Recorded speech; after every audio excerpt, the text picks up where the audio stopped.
Hey everybody, this is Eric Worre and welcome to networkmarketingpro.com. I'm going to give you something today that may surprise you.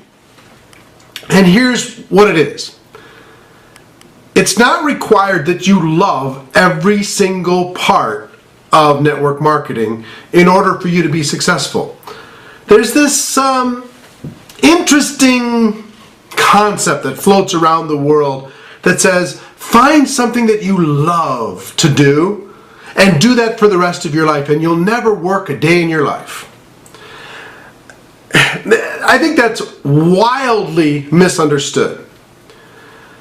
Most of the great things that happened, people had to struggle through it, they had to fight through it, they had challenges on their way to the top.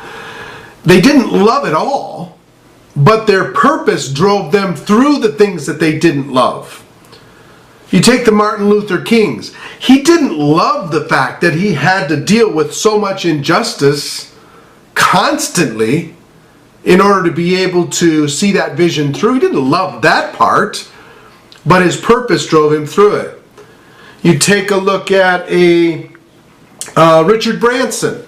He didn't love the fact, as he's building his Virgin brand, that people were cheating and British Airways was trying to absolutely run him out of business with his Virgin Airlines business when he was in the United Kingdom growing that business from the very beginning. He didn't love the fact that people were acting unfairly against him. He had to deal with things that weren't fun, but he did it anyway because his purpose was bigger than that. You take any great leader. Nelson Mandela didn't love the fact that he was put in prison for however long he was put in prison for, but his purpose was bigger than that. You take a look at anybody that works in the real world, and guess what? There's a part of what they do on a daily basis that they don't love, and loving it isn't required if your purpose is great enough.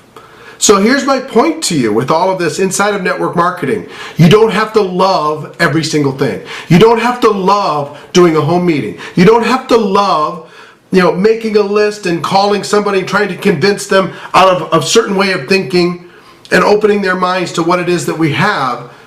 You don't have to love driving across town to attend a meeting and no guests show up. You don't have to love people not understanding what it is that we have to offer. You don't have to love those things. So long as your purpose is big enough, you'll work through those things that you don't necessarily enjoy every single minute of the day in order to be able to fulfill a greater purpose. You understand what I'm saying? It's the reason why the top earners work as hard as they do. They get on those airplanes and they do the work and they make the calls and they persevere because their purpose is bigger than the short-term pain. They're willing to go through that pain because their purpose will drive them through it. So you don't have to love every single thing. Because I think in our society, the first time something comes up that isn't fun, they go, oh, well, I'm not happy now. I'm not happy. And if I'm not happy, I need to go find something that I'm happy doing. They're so quick to quit when everything isn't 100% pleasant all the time. It's not how the real world works. That's not how success works. So if you want to be successful, you don't have to love every single thing. Just make sure that your purpose is so strong that those other things you're willing to go through, because it's going to help you kind of fulfill your purpose. Create that legacy, create that contribution in the world, create something meaningful that you're passing on to your fellow human beings and to your family. So hope you got value from that. I hope it all made sense. And that's our show for today. Ladies and gentlemen, my wish for you is that you decide to become a network marketing professional. You decide to go pro, because it is a stone cold fact that we have a better way. Now let's go tell the world. Everybody have a great day. I'll see you tomorrow. Take care. Bye-bye.